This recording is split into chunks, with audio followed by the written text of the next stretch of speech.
O Tiago diz o seguinte: doutor, eu fui diagnosticado com urticária colinérgica, além da loratadina e do ixizine, faço uso de corticoide. Quando suspendemos o uso do corticoide, volta a ter crises, né? Me preocupa o uso prolongado dele. O senhor sugere alguma alternativa? Muito obrigado, parabéns pelo excelente trabalho. Eu que agradeço, Tiago, por você nos acompanhar e essas palavras bastante carinhosas conosco. Muito obrigado. Os seus elogios nos estimulam a trabalhar mais ainda. Tiago, é o seguinte, a urticária, eu vou tentar falar novamente aqui para você, tem muita coisa sobre a urticária da gente, né? Mas a urticária realmente é uma doença difícil de tratamento, ela pode ser multifatorial, como pode ser nada também, ou seja, pode ser idiopática. Hoje você tem uma entidade chamada urticária crônica espontânea que trocou o termo de urticária crônica idiopática para urticária crônica espontânea, porque sabe-se que a urticária crônica espontânea ela tem uma certa fisiopatologia a ser justificada, ou seja, a gente teria como saber por que o paciente está tendo urticária crônica espontânea. Por isso que esse termo foi mudado de urticária crônica idiopática, que não tem causa definida, para urticária crônica espontânea. Mas mesmo a gente sabendo dessa fisiopatologia, mesmo a gente sabendo que determinados anticorpos, né, eles podem agir como se fossem anticorpos de autoagressão nos receptores de alta afinidade dos mastócitos, né, e são anticorpos produzidos contra os nossos próprios órgãos, né, nesse caso seriam as células dos mastócitos. Também existe a questão dos anticorpos produzidos em grande quantidade por causa da exposição de alérgenos diversos, né, que muitas das vezes não são identificados. Então daí a questão da urticária crônica espontânea. E existe também outro tipo de grupo de urticária, das urticárias crônicas, né, que estariam relacionados a alguma fisiopatologia mais específica, né, ou problemas hormonais, por exemplo, a tireoidite de Hashimoto, que é uma reação do tipo 2, ou a síndrome de Graves, né, que é uma reação do tipo 2, onde você tem a produção de anticorpos, autoanticorpos contra a tireoide, bloqueando essa tireoide ou estimulando ela a produzir mais hormônio, né, porque isso pode acontecer também. Então, esse desbalanço hormonal, por exemplo, é um caso, né, são vários casos. Esse desbalanço hormonal, ele pode levar ao aparecimento de urticárias, né? As doenças de origem reumática, né, também podem levar ao aparecimento de urticárias. Aquelas alergias bem definidas, né, alergias alimentares, IgE mediadas, podem levar a casos de urticária, a própria poeira, ácaro, mofo também. Então, o que mais? Infecções podem levar a urticárias, né? Às vezes o paciente está com um quadro infeccioso crônico. Quantas pessoas a gente faz o diagnóstico de urticária, onde estaria relacionado uma infecção do trato urinário, por exemplo, mulher é muito comum, infecção do trato urinário sendo causa de problemas de urticária, infecção pélvica também, doença inflamatória pélvica, com corrimento e tudo, e a pessoa às vezes nem faz a correlação da urticária, somente mulher, né? Porque mulher é difícil às vezes fazer o diagnóstico de infecção urinária, porque às vezes é subclínica. O homem já é mais fácil, porque a uretra é menorzinha, é mais estreita, arde mais, entendeu? Mas na mulher não, a uretra é mais, como é que eu vou lhe dizer, ela é mais curta e é mais larga. Então acaba não dando tantos sintomas, principalmente quando é subclínico. As próprias parasitoses, muita criança que chega no Brasil sem alergia com parasitas intestinais, com ameba, com giardia, com eumintos, né? Com vários tipos de parasitas que, de certa forma, acabam produzindo substâncias pró-inflamatórias e dão a sintomatologia de urticária. Ou seja, a urticária ela pode estar relacionada com várias etiologias, com várias formas de apresentação. As doenças linfoproliferativas, por exemplo, os cânceres hematológicos, as próprias reações cancerígenas, né, que o paciente pode ter, não hematológico, ou seja, de cânceres sólidos, chamadas síndromes paraneoplásicas, ou seja, o paciente tem um câncer sólido e aquele câncer sólido é produtor de neurohormônios ou substâncias vasoativas, né, chamadas síndromes paraneoplásicas.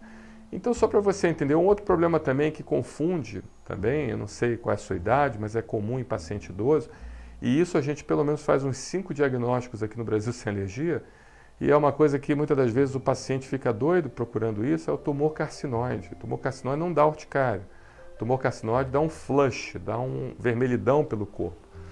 Então o tumor carcinoide ele produz neurohormônios, né? E esse neurohormônio muitas das vezes ele dá esse flush pelo corpo, dá aquele vermelhidão que quando a gente aperta ele empalidece a distopressão e dá também outros sintomas como diarreia, como hipertensão e assim por diante. E o tumor carcinoide é muito difícil de diagnóstico porque os exames radiológicos tradicionais para o tumor carcinoide nós não conseguimos detectá-lo porque ele é de baixo metabolismo, e por ser de baixo metabolismo, o contraste não consegue detectá-lo, a não ser que ele esteja muito grande, aí você consegue ver uma massa.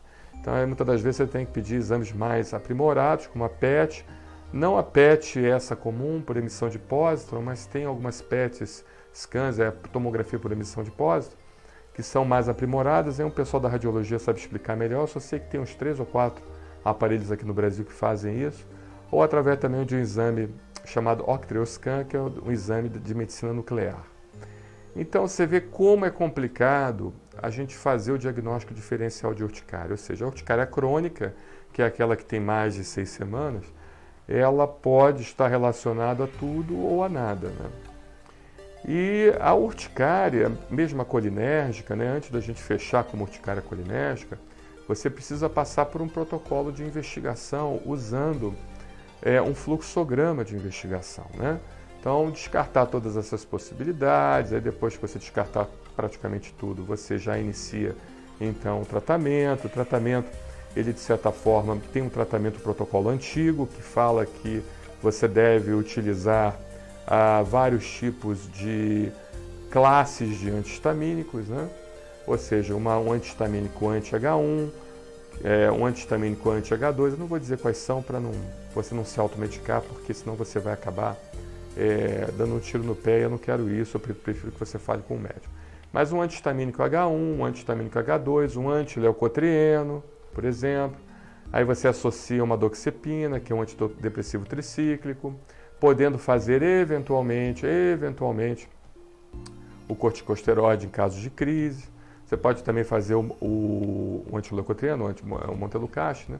Aí depois que você tentou tudo isso não melhorou, né, existe um outro protocolo mais recente que diz que você deve aumentar em até 4 vezes a dose prevista em bula do antihistamínico, porque o antihistamínico a gente sabe que ele tem um efeito tóxico muito pequeno, apesar de alguns estudos terem demonstrado, mesmo esses antihistamínicos simples, poderem provocar arritmias cardíacas e convulsões, tá? Então é importante quem sofre do coração, não aquela dose prevista em bula, que aquela dose prevista em bula é muito segura, mas uma dose que muitas das vezes é preconizada para o tratamento de urticária, onde você quadruplica a dose, triplica a dose, não que você tenha que fazer isso, pelo amor de Deus, eu não estou mandando você fazer isso, não faça isso sozinho, sem orientação do médico, porque existem estudos mais recentes que estão mostrando que quem quadruplica, triplica ou duplica a dose, pode ter problemas de arritmia cardíaca, principalmente se você tiver predisposição, e também de problemas relativos a convulsões cerebrais,